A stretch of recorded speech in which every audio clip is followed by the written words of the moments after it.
Hello everyone. अभी आप देख रहे हैं उत्तराखंड के चारों धामों में से प्रथम धाम यमुनोत्री धाम का यह प्रवेश द्वार। यमुनोत्री धाम मां यमुना को समर्पित है। इसी रास्ते में प्राचीन श्री राम मंदिर पड़ता है, जो अभी निर्माणाधीन है और अपने भव्यता और दिव्यता के लिए प्रसिद्ध है। श्री राम मंदिर के पश्चात 2 किलोमीटर पैदल चलने के बाद थोड़ा सा दुर्गम रास्ता आता है, जहाँ पर बरसात के टाइम पर लैंड स्लाइडिंग होती रहती है और यहाँ पर संभल कर देकर चलना होता है। मां यमुनोत्री का मार्ग लगभग 5.5 किलोमीटर पैदल यात्रा करनी पड़ती है। यह पैदल यात्रा आपको एक सुखद प्राकृतिक वातावरण का अनुभव कराएगी। यमुनाय दर्शनाय पुण्यम स्पर्शम पापनाशनम। 4 किलोमीटर की पैदल यात्रा के बाद बाबा भैरवनाथ का मंदिर यह सामने दिखाई देता है, जो रास्ते पे ही देखने को मिलता है। यह सिद्धपीठ बाबा भैरवनाथ को समर्पित है। मान्यता है कि बाबा भैरवनाथ के आशीर्वाद के बिना मां यमुना की यात्रा अधूरी मानी जाती है। इसी प्रकार से यात्री पैदल या घोड़े के द्वारा मां यमुना के यात्रा करते हैं और अपना पहला धाम का पहला पड़ाव पूरा करते हैं। 5 किलोमीटर पैदल चलने के बाद मां यमुना का यह दिव्य दृश्य लगभग आधा किलोमीटर पीछे से देखने को मिलता है। यह अद्भुत एवं आत्मा को तृप्त कर देने वाला मां यमुना का यह दिव्य दृश्य आपके मन और आत्मा को प्रफुल्लित कर देगा। मां यमुना भगवान सूर्य देव की पुत्री होने के साथ साथ यमराज की बहन है और मान्यता है कि यमुनोत्री में स्नान करने के बाद प्राणी को कभी भी यमलोक के दर्शन नहीं करने पड़ते हैं। इसीलिए भक्त यहाँ पर आते हैं और यमुना जी में डुबकी लगाने के बाद मां यमुना का आशीर्वाद प्राप्त करने के बाद अपने यात्रा को आगे बढ़ाते हैं। यमुनोत्री धाम उत्तराखंड के उत्तरकाशी जिले में स्थित है। यहीं पे यमुनोत्री धाम में सूर्य कुंड है, जो भगवान सूर्य देव को समर्पित है। यह गर्म जलधारा का यह कुंड यहाँ पर भक्तों का एक आकर्षण का केंद्र बना रहता है। दीपावली के पर्व पर मां यमुना का यह दरबार भव्यता के साथ सजाया गया है। चारों तरफ फूलों की माला के साथ मंदिर को सजाया गया है और मंदिर के प्रांगण में सुंदर सा दृश्य देखने को मिल रहा है। इस मंदिर का निर्माण टिहरी के राजा सुदर्शन शाह ने किया था। एक प्राकृतिक आपदा में यह मंदिर पूरी तरह ध्वस्त हो गया था, जिसके बाद इसका पुनः निर्माण जयपुर की महारानी गुलेरिया ने 19वीं शताब्दी में करवाया था। पौराणिक मान्यता के अनुसार यमुनोत्री धाम अस्त्र ऋषि का निवास स्थान था। यहाँ पर बैठकर उन्होंने कई साल तक मां यमुना की तपस्या की। कहा जाता है कि एक बार वही अपने वृद्धावस्था के कारण कलिंगा पर्वत में स्थित सप्त ऋषि कुंड में स्नान करने के लिए नहीं जा पाए, तो उनकी भक्ति से खुश होकर मां यमुना उनकी कुटिया में प्रकट हो गई। तभी से यह देविक स्थान को यमुना देवी या यमुनोत्री धाम के नाम से जाना जाता है। यमुना जी सूर्य देव की पुत्री और यमराज की बहन है।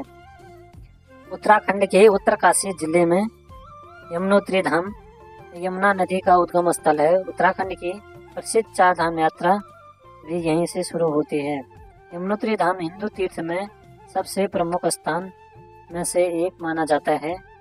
यहाँ से यमुना नदी का शुरुआत होता है और यमुना नदी यहाँ से निकलते हुए प्रयागराज में जाकर माँ गंगा के साथ मिलकर यहाँ पर त्रिवेणी का रूप धारण करती है।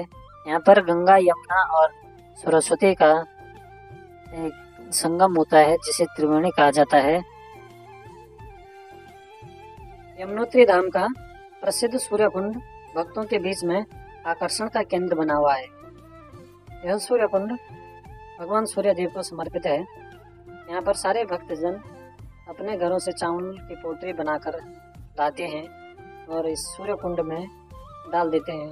कुछ देर बाद चावल पककर प्रसाद के रूप में तैयार हो जाता है और भक्त यहाँ से उस चावल को प्रसाद के रूप में अपने घरों को ले जाते हैं। सूर्य कुंड के नीचे यह गर्म कुंड है, जहाँ पे सारे भक्त आकर स्नान आदि करने के बाद माँ यमुना का दर्शन करते हैं। मान्यता है कि यमुना के इस गर्म जल में स्नान करने के बाद ही माँ यमुना के दर्शन करने पड़ते हैं। इस गर्म कुंड में स्नान करने के बाद आत्मा को कभी यमलोक के दर्शन नहीं करने पड़ते हैं। इसीलिए सभी भक्त यमुना के गर्म और ठंडे दोनों जल में स्नान करने के बाद माँ यमुना का दर्शन करते हैं। यमुनोत्री का यह उद्गम स्थल, यह सुंदर सा बहता हुआ पानी मानो दूध की धारा बह रही हो। पर्वतों से निकलता हुआ सप्तऋषि सरोवर से निकलते हुए यह जलधारा निरंतर बढ़ती रहती है और सभी जीवात्माओं को तृप्त करने के बाद इलाहाबाद में जाकर प्रयागराज में संगम में माँ गंगा के साथ मिल जाती है। कृष्ण प्रिय माँ यमुना का यह पवित्र एवं मनमोहक धाम यमुनोत्री धाम उत्तराखंड में स्थित होने के साथ साथ हिमालय की गोद में बसा हुआ यह एक प्राकृतिक एवं सुंदर दृश्य के साथ, एक अद्भुत शक्ति के साथ यहाँ पर बड़े भक्तजन यहाँ पर आते हैं और योग साधना के साथ साथ यहाँ पर स्नान आदि करने के बाद अपने यात्रा को सुखद एवं आनंदमय बना देते हैं। यमुना के किनारे बैठकर मन और आत्मा को असीम शांति की अनुभूति होती है। माँ यमुना अपने भक्तों को इसी प्रकार से शांति एवं सद्भावना के साथ अपने दर्शन देने के स्नान ध्यान आदि करने के बाद भक्तजन यहाँ से माँ यमुना का पवित्र जल लेकर आगे बढ़ते हैं और अपनी यात्रा के अगले गंतव्य की ओर चले जाते हैं। मान्यता है कि गंगोत्री और यमुनोत्री का जल भरने के बाद भक्तजन इस जल को भोलेनाथ के लिए समर्पित कर देते हैं और यह जल केदारनाथ में चढ़ाने के बाद अपनी यात्रा को आगे बढ़ाते हैं।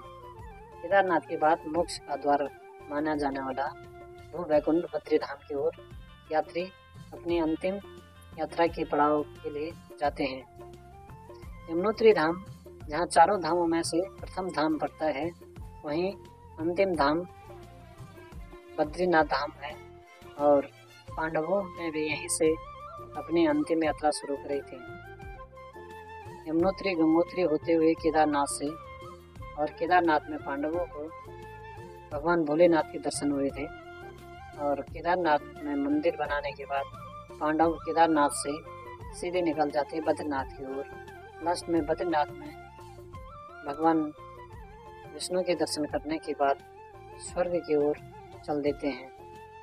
माँ यमुना का यह पावन पवित्र मंदिर और इसकी पवित्र जलधारा में आचमन आदि करने के बाद अपने गंतव्य की ओर चलने लगे हैं। यहाँ से माँ यमुना का दृश्य एकदम मनमोहक एवं आत्मा को तृप्त कर देने वाला यह प्राकृतिक सौंदर्य के बीच बसा हुआ माँ यमुना का द्वार यमुनोत्री धाम का यह अद्भुत दृश्य। इसी के साथ माँ यमुना की यात्रा यहीं से समाप्त होती है और अब अगले पड़ाव की ओर यहाँ से चलते हैं। आप सभी से अनुरोध है कि यमुना धाम में एक बार अवश्य पधारें। जय